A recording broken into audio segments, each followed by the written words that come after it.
Okay, after my last video, we had the how you judge a bodybuilding show. Now we're going to actually give my predictions. So this is for the 2022 Men's Open Mr. Olympia. I'm just going to do Men's Open and Classic. So Men's Open first. This one is what I believe it's probably the hardest one I've ever thought of and done.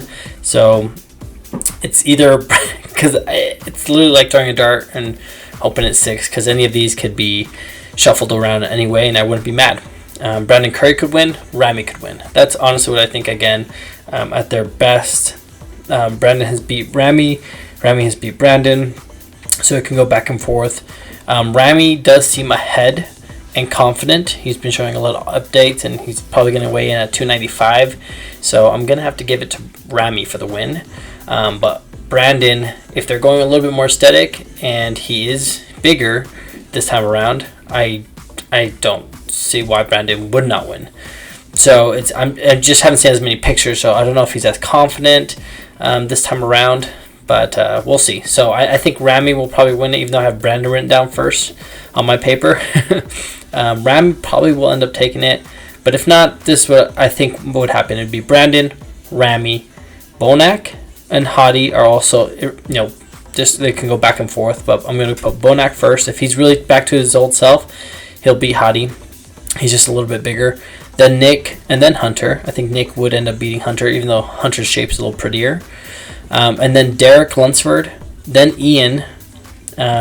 Same thing, shape kind of beats Ian's density. I'm kind of back and forth with them, though, because if they're voting for Nick over Hunter, then they should vote like graininess, Ian versus over Derek. So those two can also switch. And then to finish off the top 10 would be Samson and then Andrew jacked. Samson better come in conditioned, otherwise Andrew will beat him and he'll be out of the top 10, because then the very next ones I have going in is Rafael, Brandao, and then Crizo, and then James Hollings and Antoine. So anyways, there's 36 qualified athletes for Men's Open. So that's my thought and take on the Men's Open.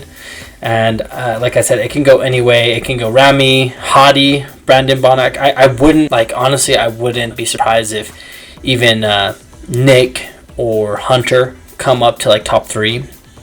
But because Ramy seems prepared beforehand, and he seems to be nailing it pretty well, unless some kind of freak accident. If any of them have some kind of spillage or some kind of issue, injection site, it goes weird, I don't know, they will slip dramatically, I think, because there's just way too close. They're all too close, neck to neck with each other. So that's my take. They all look freaky at this point. This is by far the hardest one, but that's my top 10. And as always,